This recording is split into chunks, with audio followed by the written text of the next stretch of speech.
Hello, kings and queens, and welcome to another episode of the Queen of Hearts podcast. This is your host, Qween Leo. If you are new, welcome to the kingdom, and if you are a returning listener, welcome back.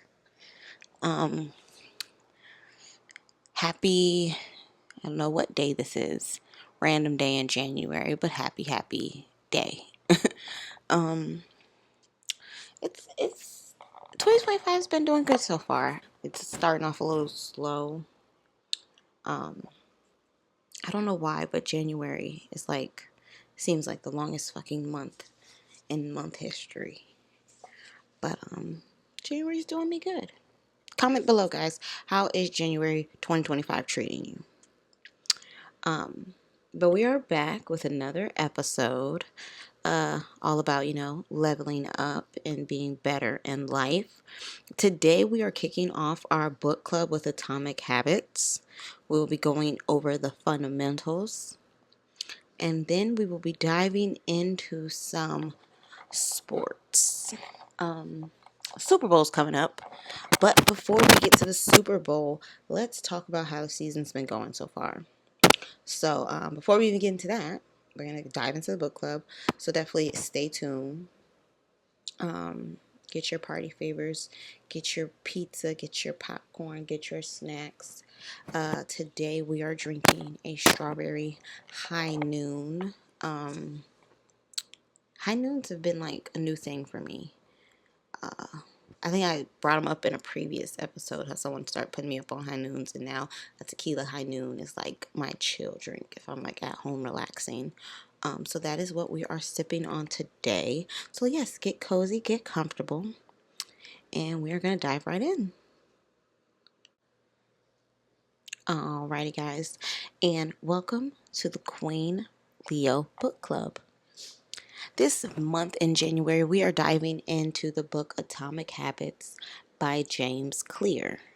I picked this book pretty much because it is, I feel like, essential when it comes to building a better you. I feel like when it comes to building a better you, it starts with your habits. It starts with your actions. It starts with how you move. I feel like this book in itself would give us a lot of gems that we could use in our life to really just overall change the routine of it. At the end of the day, your routine is a daily list of habits that you do. And I feel like after reading Atomic Habits and just pretty much gaining insight on how to have successful habits instead of detrimental ones or ones that are not conducive to your success, I feel like once we learn the difference, one, between them, and then two, how to implement the proper habits, I feel like that's when everyone will achieve ultimate success. So I feel like this is a great book to dive into this month with. Today's discussion is going to be on chapters 1, 2, and 3. Along with having the episode about the book club, I will also be posting my notes as I read each section on queenleo.shop. So I will have the notes listed on the website as well. I already have them posted. I'm pulling them up right now because we're gonna use them as my little accompaniment while we go over the month. Well, not the month, but as we go over the discussion of the month. But yes, this discussion for this month or this week, we were talking about chapters 1, 2, and 3, also known as the fundamentals in this book. To start off, the book pretty much just tells you the idea of habits. What are habits and why they are important to our life? A good example that's used in the book is the example of the British cycling team.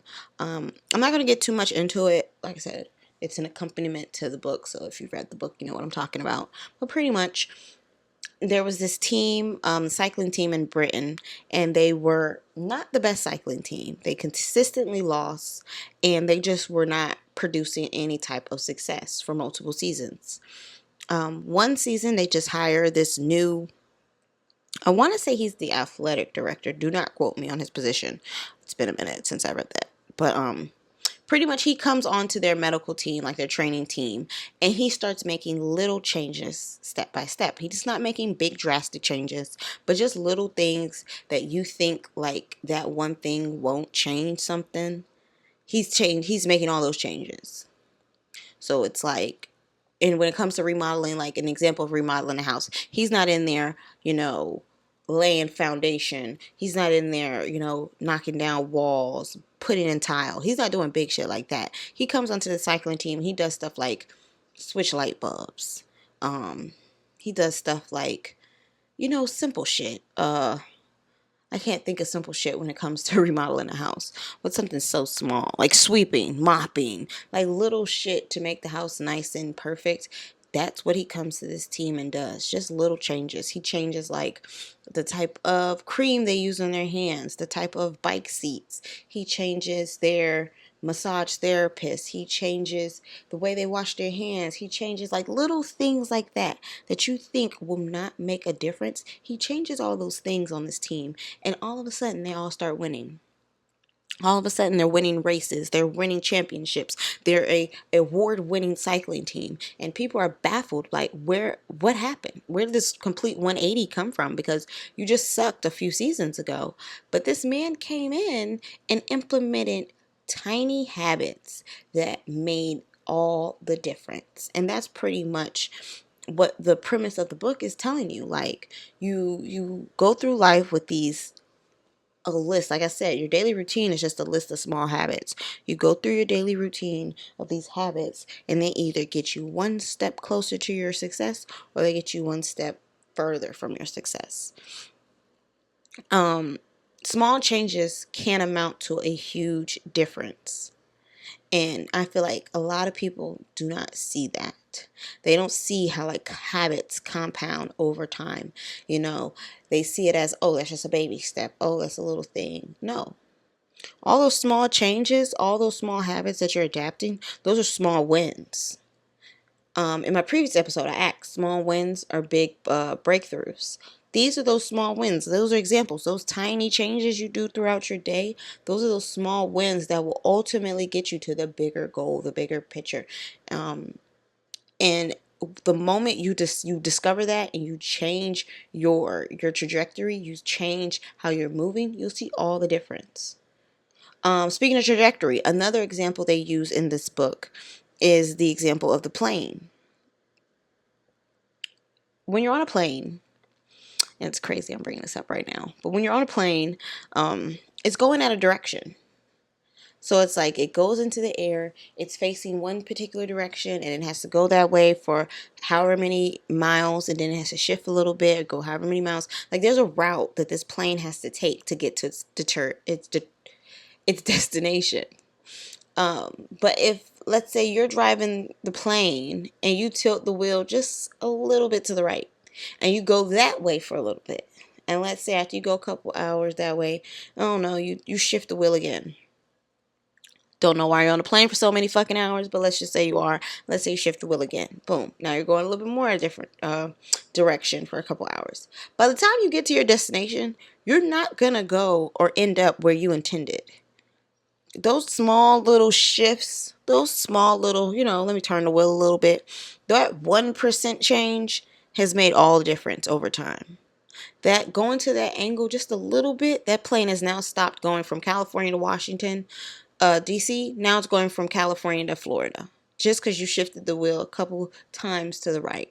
And that's pretty much what these small habits are, these small wins are. When you implement better habits in your life, when you make that 1% change every day, it could lead to a very big difference in the long run. Because at the end of the day, it's not about making one huge leap. You're never going to make one huge leap and get where you want to go. It's about those small daily wins that eventually add up to ultimate success. And that's the fundamentals of Atomic Habits. That's what the premise of these three chapters are, is to let you know. Yeah, you think like waking up and checking your phone is nothing, People say it all the time. But they say it more so when you're going to sleep, like, oh, don't be on your phone an hour before you're going to sleep. But That 30 minutes you spend on your phone when you wake up in the morning, is that helping you or is it deterring you?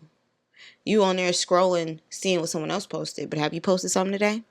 You scrolling, seeing someone else's business, but have you worked on your business today?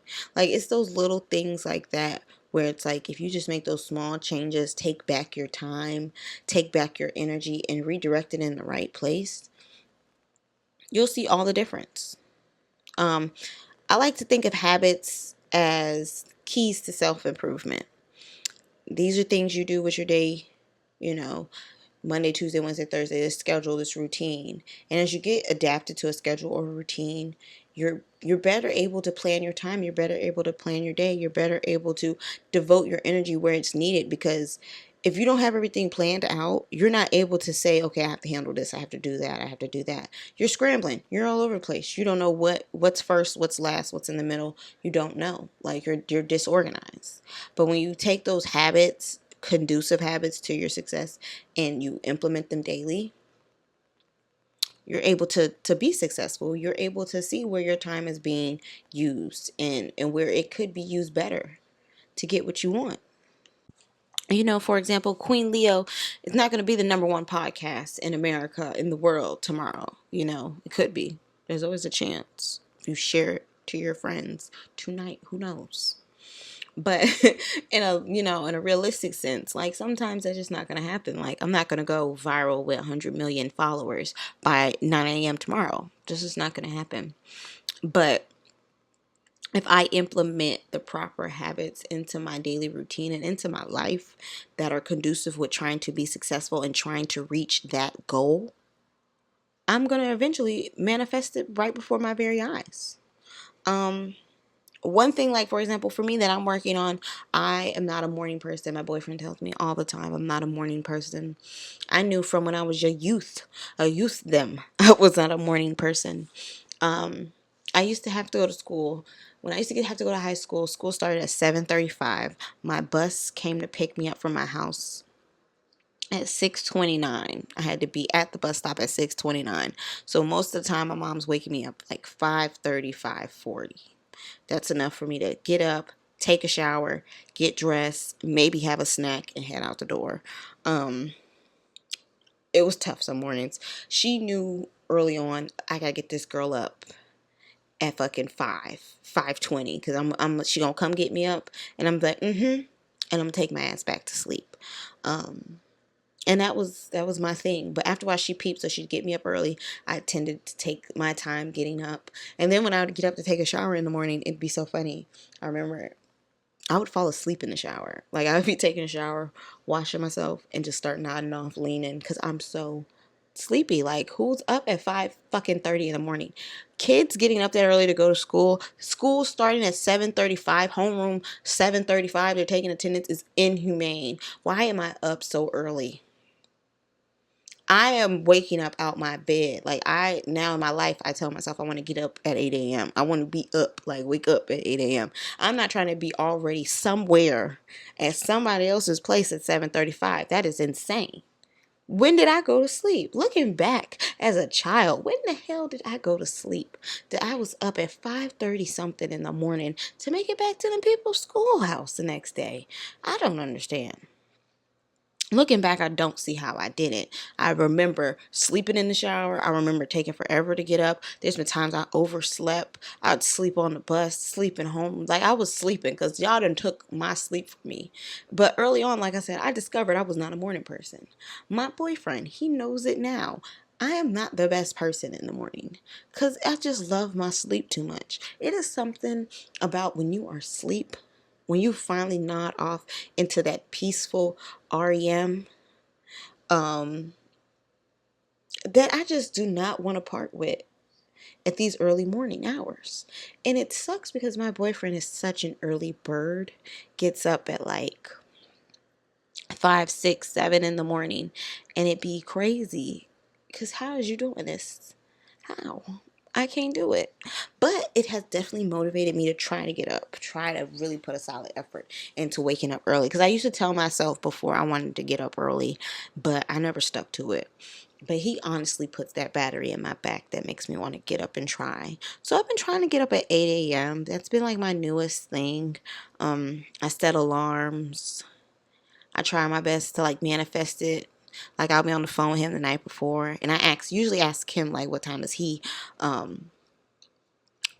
get up, or is he getting up the next day? I usually ask him or whatever, and he'll ask me, knowing that I'm probably not getting up till about 9, 10 sometimes. He'll still ask, and I'll still say it. Like I'll be like, I think I'm trying to get up at 8, so I'm gonna try to be up at 8. I have my alarm set at 8.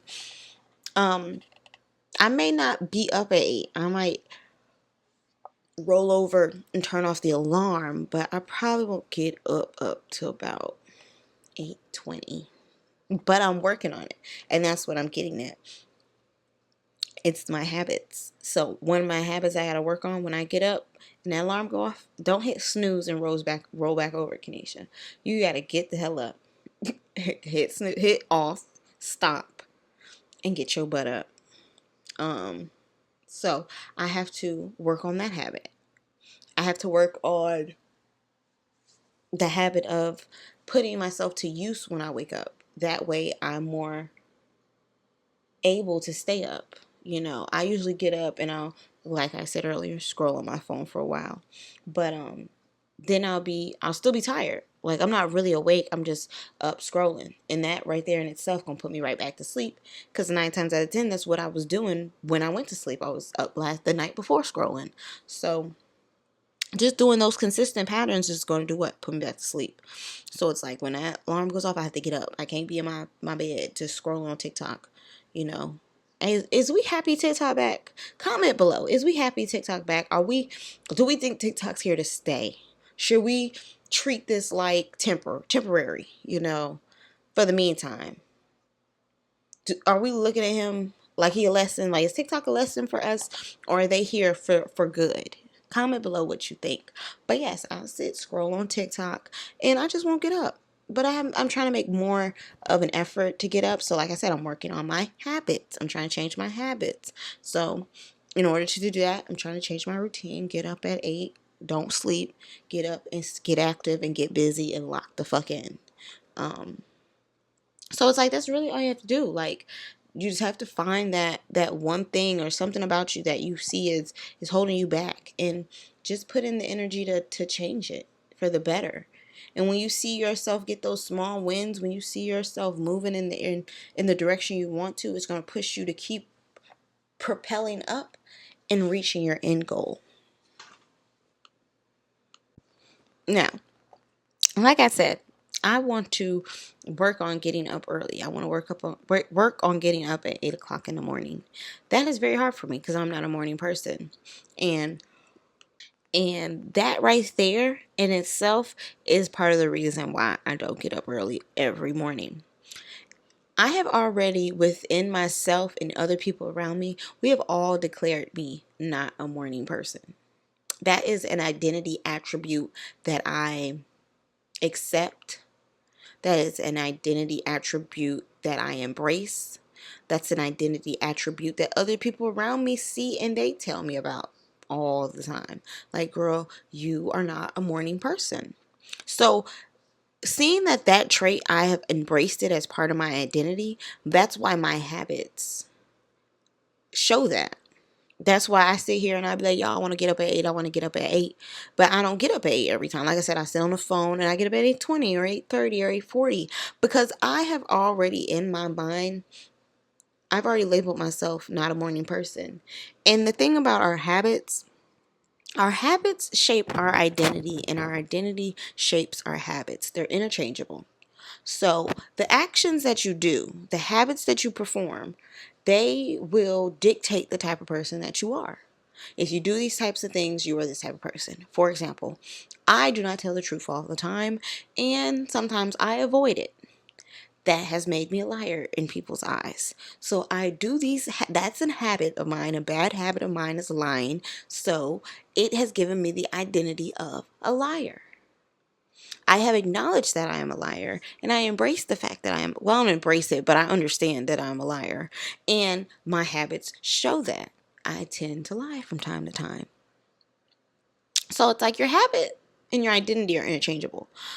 You have to focus on who you are and the type of person you want to become, because that's going to shape and shift your habits.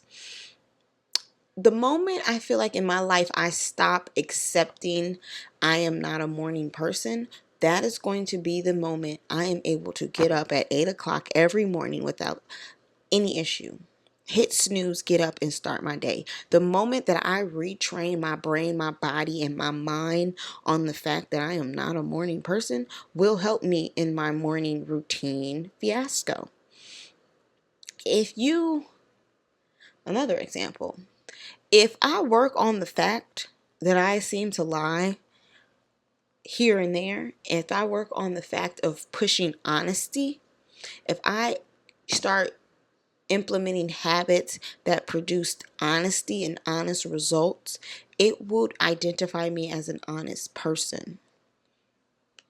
You have to take a step back and really think about who you want to be and the personality and the characteristics that you want to portray to the world. And when you decide who you want to be, your habits will reflect that.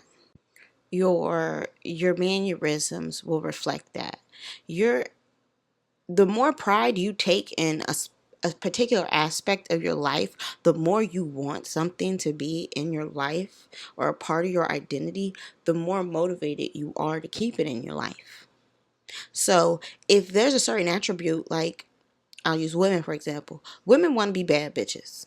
Let's keep it real. Women see all these women on Instagram, Twitter, Snapchat, everything, and they be like, oh, she's a bad bitch. Oh, she's a bad bitch. Like, women want to be that girl.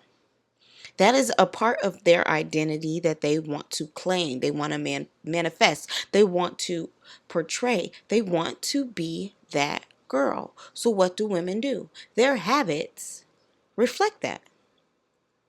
I want to be that girl. So what do women do? Get their nails done, get their hair done, get these eyelashes, get their body done, put makeup on, get all these clothes to have that I'm that girl attitude, to have that I'm that girl identity. They have accepted and they have determined that this set of habits, oh, if you get your nails done every 2 weeks, if you get your hair redone or done every 3.5 weeks, if you stay in new clothes, stay in new bags, stay getting your lashes done, if you continue these habits, it will get you the identity of that girl.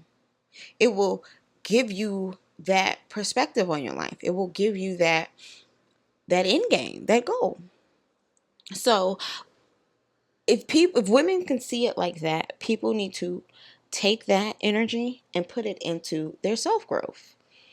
If you want to build a better you, or you want to be this certain type of person, take the time and be like, okay, this is the type of identity that comes with this type of person. They do this, they move like this, they act like this, they speak like this.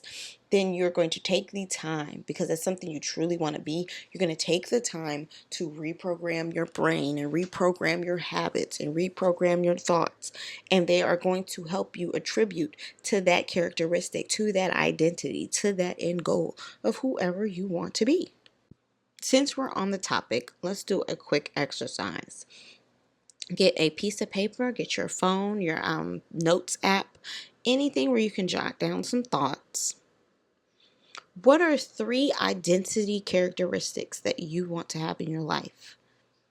And for each one of those identity characteristics, what are 5 habits that are associated with that type of person or that type of personality or that type of goal?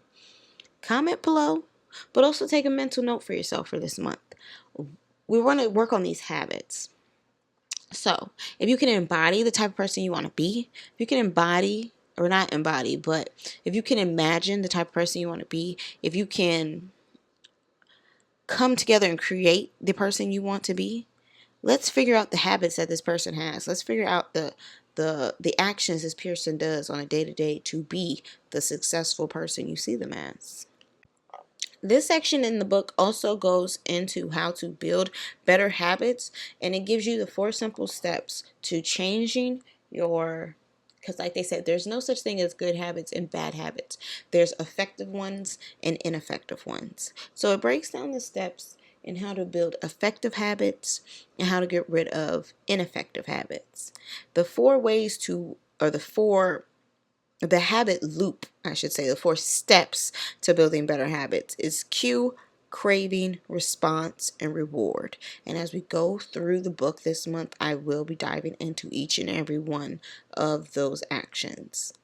A good example of the habit cue is, let's say you want to lose weight, you want to be skinny.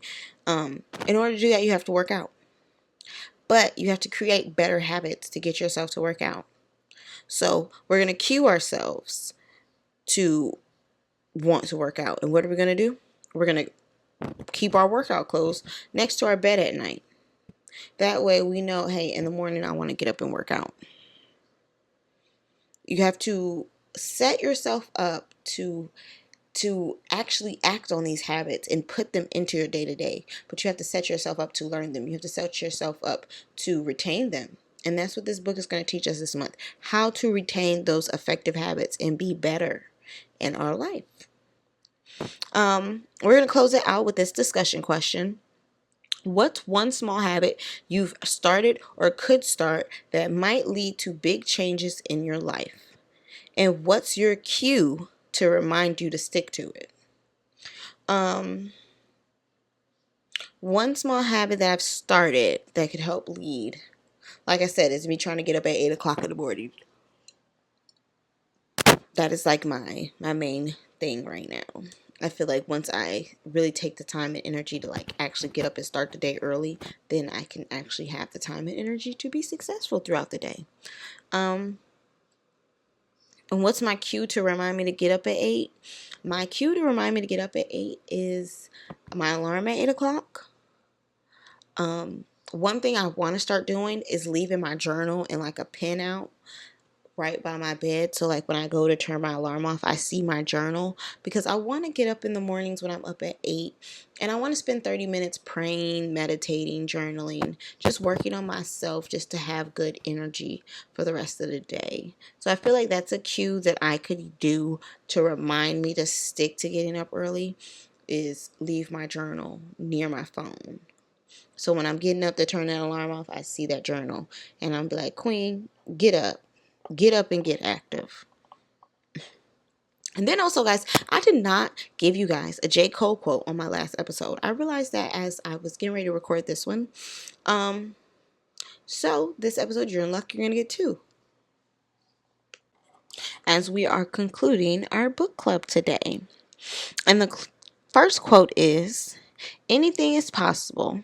You got to dream like you've never seen obstacles. So dream big, but start small, fam. Don't ask me what song that's from. Don't quite remember right now. I literally just wrote the quote when I heard it. But yeah, anything's possible. You got to dream like you've never seen obstacles. So dream big, but start small, fam. How about this? Giveaway. First person to comment on the Spotify podcasters page. Scratch that. First person to comment on the Qween Leo YouTube channel on this episode, what song that's from, will get a free piece of Qween Leo merch. So yes, one more time. Also, you can replay this episode to hear the lyric again. But one more time. Anything's possible. You gotta dream like you've never seen obstacles. So dream big, but start small, fam. First person to comment on the YouTube channel what song is that from, you will win a special prize. We are going to take a quick commercial break and get ready for our next segment where we dive into everything sports. So stay tuned.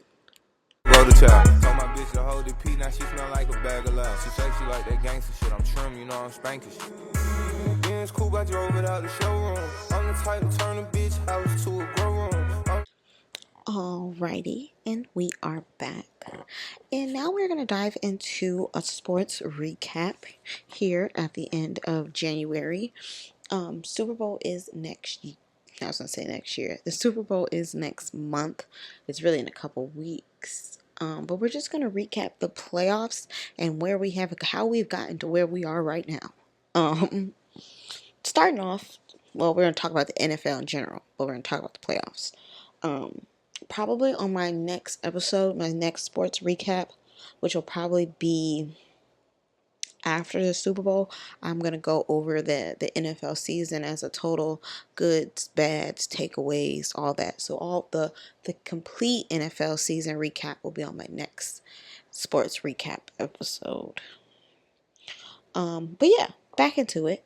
So first off, in the AFC, get that out the way first. We were looking at the Chiefs against the Texans, and then we were looking at the Bills and the Ravens.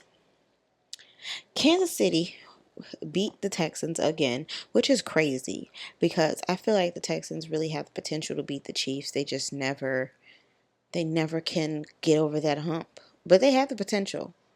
They definitely have the potential. They can just never get over that hump. But the Chiefs beat the Texans 23-14, bringing them to the next round. The Bills and the Ravens went against each other, and I was rooting for the Ravens. It was really a toss-up. I was rooting for the Ravens, but I was also rooting for the Bills just because they are two great teams. In the end, the Bills beat the Ravens 27-25, so that propelled them to face the Chiefs in the semifinals. Now, in this game, I really wanted the Bills to win. I'm so sick of the Chiefs going to the Super Bowl. I'm so sick of seeing the Chiefs. I felt the same way about the Patriots. Don't worry. They're not exempt. It's not just a chief slander. No, I'm so sick of that. I hate seeing teams repeatedly go to the playoffs or to the championship. It just is insane to me. So I really wanted the Bills to win this one just so they can have a shot at it. But also, I'm just so goddamn tired of seeing Patrick motherfucking Mahomes and them Chiefs. Unfortunately, they could not pull through against the damn Chiefs, and the Bills lost 39-29, sending the Kansas City Chiefs into the Super Bowl again with the chance to get a three-peat for the first time in NFL history, which, I don't know. We'll see if they can pull it off. Their opponent in the NFC. We started off with the Lions and the Commanders, and then the Eagles and the Rams. Going in first to the Lions and we'll go to the Eagles and the Rams. Eagles and the Rams. I already knew the Eagles were going to win. It's the Eagles. I didn't expect anything less. So the Eagles beat the Rams 28-22. Lions and Commanders. This one was a tough one because I thought the Lions were a sure favorite. I thought they were going to win. I thought they were going to take it all the way to the Super Bowl. I thought they could almost win the Super Bowl. That damn Jaden Daniels ain't nothing to fuck with because he came out of nowhere and beat the top seeded Detroit Lions 31-45 in an impressive game. That was a crazy impressive game. Definitely was not on my bingo card for 2025. That propelled the Commanders to take on the Eagles. And now this is where it got tough because if the Commanders can beat the Detroit Lions, they gonna eat the Eagles up. So in my mind, I thought maybe the Commanders will pull it off by like a field goal or some like, tiny shit. But no, the Eagles did show that they were the superior team, that they're the more experienced team, and they know what they're doing when it gets to crunch time and times like this. And they beat the Commanders 55-23, propelling them into the Super Bowl against the Kansas City Chiefs coming up on Sunday, February 9th, if I'm not mistaken. I'm rooting for the Eagles. So damn tired of seeing the Chiefs, so I guess I'm on the Eagles side. So I'm saying the Eagles. Eagles take it all or lose by field goal in pure Chiefs fucking fashion. But those are definitely going to be, that's my pick for the Super Bowl. It's just Jalen Hurts, Saquon Barkley. They hungry over there in Philly. They hungry. So I feel like they'll get it.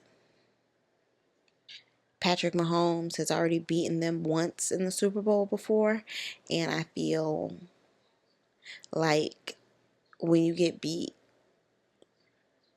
like that on TV, when you just get beat, it's such a a big stage like the Super Bowl. It could be the NBA Finals, anything. I feel like when you get to the end and you lose, it puts a battery in your back. It puts a hunger in you to get back to where you were, but not for it to end the same way. So I think they're gonna work as hard as they can to get the W. But if they don't get it, I think it's gonna be by that damn field goal. That and if it's by a field goal, the kicker needs to win motherfucking MVP of the Super Bowl because he kept them in the game. That is my honest opinion. If the Chiefs win by a field goal, the kicker needs to win MVP because he kept them in the game in the Super Bowl. He kept them in the game in the regular season. He is the MVP of that team this year. I promise you. And then if the Eagles win, I'm pretty sure it's gonna be Saquon who's gonna be the MVP. Um, but yeah, definitely. I want the Eagles to win, but I understand how shit don't always go how you want it to. So we'll see. But that's what I'm hoping for. That's what I'm hoping for. I was gonna go into college players that are considering the draft in this episode, but I think I'm gonna push that to the next episode. So we are going to dive into the NFL season recap and the NFL mock draft on the next episode. But I will go into the awards for this season because they did release the nominees. So I will also give you my picks on those as well. Um, First off, we're going to do Coach of the Year.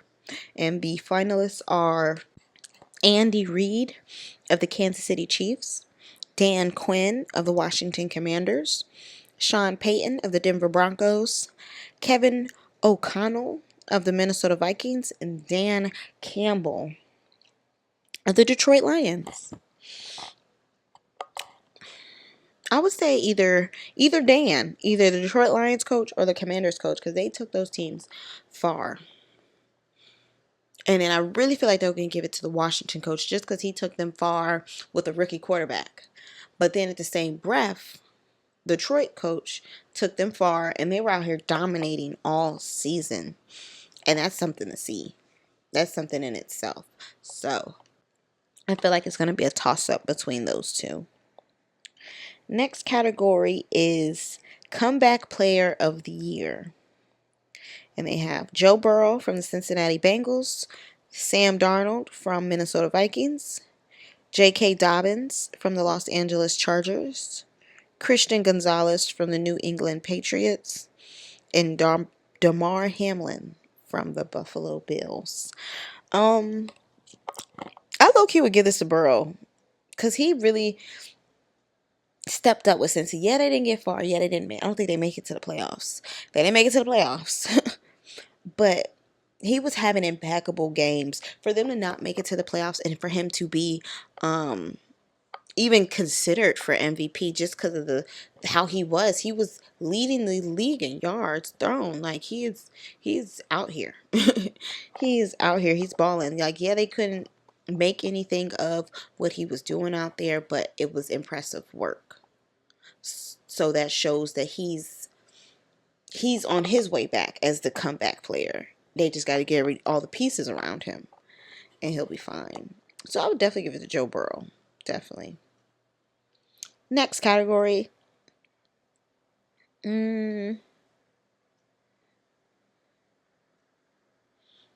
Offensive Rookie of the Year. Brock Bowers, Las Vegas Raiders. Jaden Daniels, Washington Commanders. Malik Neighbors, New York Giants. Bo Nix, Denver Broncos.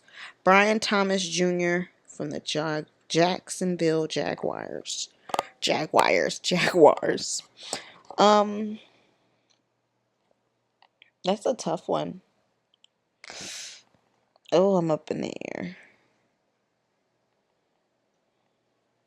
They're probably gonna give it to Jaden Daniels, but I haven't seen a lot of stuff earlier in the season to say him off the bat. I mean, you kind of should give it to him because as the rookie, he got them pretty far, but I haven't seen him as the offensive Rookie of the Year.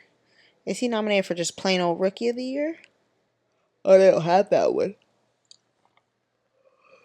So yeah, I'd give it to him then because they don't have like a flat out rookie of the year quarterback or category. So just yeah, definitely offensive rookie of the year, Jaden Daniels. Next category, offensive player of the year. Saquon Barkley, Philadelphia Eagles. Joe Burrow, Cincinnati Bengals. Jamar Chase, Cincinnati Bengals. Derrick Henry, Baltimore Ravens. Lamar Jackson, Baltimore Ravens. Now this one is a tough one because these are all some good players. They're probably going to more than likely give it to Saquon just because Saquon is having an impressive, immaculate season. Just everything, just the whole story in itself. Coming from the Giants, first year at the Eagles, balling the way he's balling, taking over, setting records. They possibly could give it to him, but everyone else has a pretty strong case. Um, Joe Burrow, like I said, yards off the meat rack. Derrick Henry, he surpassed a record this year, if I'm not mistaken. Do not quote me. But he did something this year that was impressive. And just watching him out there, like, he is tall as fuck, big as fuck. He is the running back. That shit is crazy to me. Crazy to me. I watched one game and I was like, he's really the running back. Like, I was not expecting that.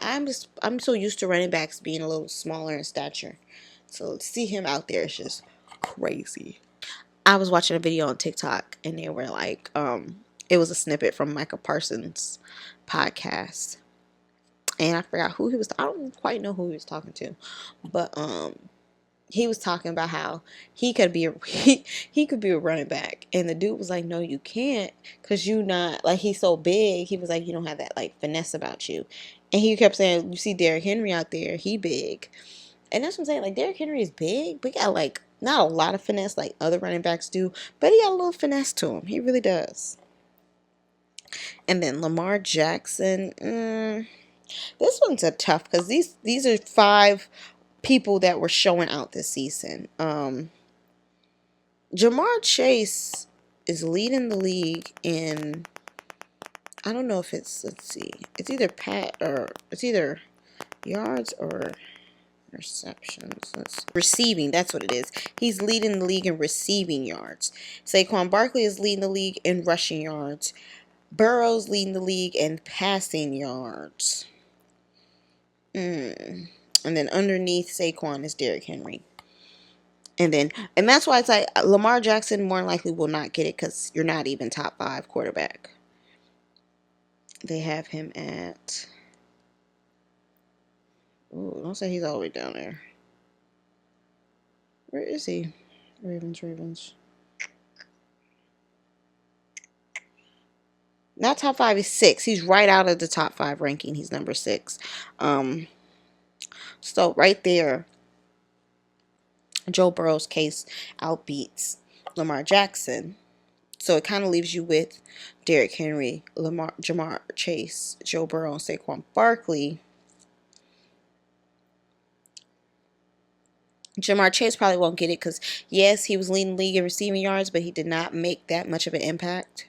So that'll leave you down to Derrick Henry, Joe Burrow, and Saquon Barkley. Again, I'm going to knock Derrick Henry out and leave you with Joe Burrow and Saquon. And I'm feeling like for Offensive Player of the Year, they're going to give it to Saquon Barkley.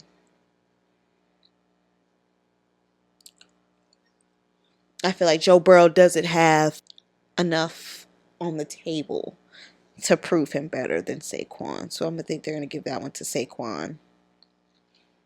And then the infamous one, most valuable player. The finalists are Josh Allen for the Buffalo Bills, Saquon Barkley, Philadelphia Eagles, Joe Burrow, Cincinnati Bengals, Jared Goff, Detroit Lions, and Lamar Jackson, Baltimore Ravens. Ooh. It will either be Josh Allen because he was really putting in work with the pass yard, the passing touchdown, receiving touchdown, and then he had his rushing touchdown, passing touchdown, and then he ran one in himself that night. He did have a good game that night. He has had a great season throwing the ball. So I would say he is one of the stronger contenders, and then Saquon Barkley is right underneath. I feel like what's stopping this from being for sure Saquon is he did not pass that record during the season. So I feel like if he would have passed that record, they probably more than likely would give it to him. But since he hasn't done that yet, I feel like that's the one thing stopping it being a definite. Um, but I feel like she's a strong case. I feel like, but it's probably gonna be between Josh Allen and Saquon in the final two. Well, not final two, but just those would be my finalists for it. All right. And that is everything NFL this week. We will come back on our next episode, which will probably be at the beginning of February, where we'll dive into the winner of the Super Bowl, the recap of the NFL season, the NFL draft, and the people who have won these awards. So stay tuned and let's see if I was correct. We're going to do that. We're going to take the answers that I picked and we're going to see if I was correct about them in the end, compare and see. So stay tuned for our next sports episode. Now we're about to get into the NBA and all of its drama. Alrighty. And starting off, we're going to start with the Eastern Conference. Um, as far as news in the Eastern Conference, the biggest issue or the biggest drama out right now is Mr. Jimmy Buckets Butler and the Miami Heat. Currently, I don't know what you would call it. They are in a somewhat of a war, I guess.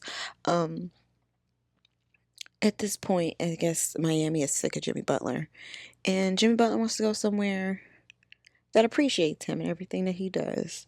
So right now, they have been going back and forth suspending him due to his comments and his lack of wanting to be with the team. I knew something myself was up when I saw that he had been out for a while. And then when it was showing his reasoning, it was competitive reconditioning. And I could never understand what the hell that was. Like, what is competitive reconditioning? Are you reteaching him how to be competitive? Are you reteaching him how to play the game? I wasn't quite sure what that was, but that should have told us that something was afoot. Following this, he comes back, plays poorly games. Um, And we find out he's being suspended due to his comments about the team and being detrimental to the team. So they suspend him for a few games. He then comes back, has a semi decent game, and then they suspend him again because he missed the plane to go to their next away game. I think it was to Houston, if I'm not mistaken. He misses the plane, therefore, them suspending him again. Um, then he is suspended indefinitely because, is that right? I want to say I might be mixing him up with Zion because I know that just happened to Zion too. Zion was late coming to get on the plane and he was suspended. Let me see. Jimmy Butler's been doing so much reckless shit. Who knows what he gets suspended for anymore? Let's see. Jimmy Butler's suspended. But I do know they end up suspending him indefinitely because they tell him that he is no longer starting on the team. He's at practice. They tell him that he is not starting and he walks out of practice. Yes, I was right. So he is suspended first for comments and conduct that is detrimental to the team. Then he is suspended again after he missed the flight to Milwaukee. Told him he'll meet them there. And then he is suspended now indefinitely because they told him that he was no longer starting. Pat Riley is being very difficult with this trade. He does not want to send Jimmy Butler anywhere or even give him what he wants. And it's causing not only a rift between Jimmy Butler and the organization, but a rift between Jimmy Butler and the team. To the point the team don't even want him around anymore because it's just too much drama, too much energy being invested in the wrong things, not into them making a championship run or a playoff run, let's say that, because they're not getting a ring, or them getting an all-star, with Tyler Hero. Like they're not putting energy in the right things. They're all focused on the Jimmy Butler thing. So it's definitely taking away from the team and causing a lot of trouble. Um, we'll see if they end up training him. That'll be something. Um, as far as the standings in the East right now, Cleveland, of course, is number one seed. I just don't believe in Cleveland that much. Like they're a young team, just like OKC. But we'll talk about the West in a minute. But yeah, Cleveland is such a young team. I feel like it's a lot of vets. It's a lot of experience in the East with the Boston, Milwaukee, um, even a little bit. I wouldn't say too much with the Knicks, but a little bit because Karl Anthony Towns has been a little bit further. Um, with the Timberwolves, like they haven't been the best team like how Cleveland is right now, but they've been consistent over the years. This is kind of something new for Cleveland. I just feel like the time is just too big for them, especially with them being young. I feel like when it gets to crunch time, when it gets to going those 4, 5, 6, 7 game series, um, I don't know if they can close out and make it to the end. So that's why I just don't really see it with Cleveland. Now, Boston, they've done it, so you have to give them their credit on that. They have done it. Now, can they go back and do it again? That's the $1 million question. That's what the people want to know. Um, Right now, they're at a very stagnant point. Pretty much everyone in the East is pretty stagnant. Everyone's gotten really to their position and they've kind of just stayed stagnant and stayed there. Your top teams right now, I'd say in the East, is Cleveland, Boston, and then Milwaukee and the Knicks are tied for the third spot. I feel like those four teams are the teams to worry about in the East. As far as my players of the East for this sports recap, I don't quite have any. No one has really stepped to the plate and stood out on the East. So I guess we'll hold off and see how we feel in February. Um, Next, we're gonna go to the West. Right now, OKC is sitting at the top of the West again, just like Cleveland. It's a young team, young squad. They can make it. They can go far, but can they go the distance? That's really what people want to know. Right behind them, actually, creeping up in there is Houston Rockets, another young squad. And it's crazy because, like, all these teams standing out, Cleveland, OKC, Houston, like, they're younger teams. We don't see no more people of vet status really shining anymore. Like even LeBron, he's not on a team that's considered the best team in the conference. So Giannis, like they're fighting to get up there. There's a lot of people that got some years in that are just not in position to where they can succeed. These young people, they've come together, they've built a bond, they've built a morale, and I feel like it comes from the play-in tournament. I feel like that energy derives from that because that gives them something those young people play for. If you're a young person, in the league, 9 times out of 10, you're on a team that ain't the best or they're not doing too good. Very rarely do you get to a team that's already up there. That's just how the draft works. And I feel like teams pretty much build as they go through drafts and they pick up all these younger players and they just build a team, they build a core, they build an identity. And I feel with the play-in tournament, that helped those younger squads really build an identity because that gives them something to work for.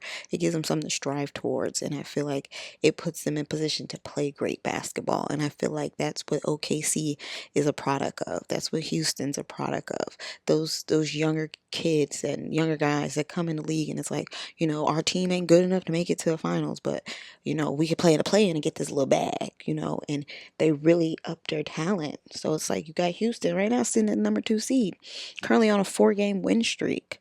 And it's like, where did that even come from? There was seasons before we was looking at Houston like they will never get right. And look at them. Followed behind Houston and the number 3 seed in the West is the Memphis Grizzlies. It's a quiet. They're doing it real quiet. Like, we really don't hear about John Morant really out there shining, out there balling like he used to. So this number 3 spot in the West is really like a quiet flex for Memphis. And then right behind them in the number 4 seed, we have Denver.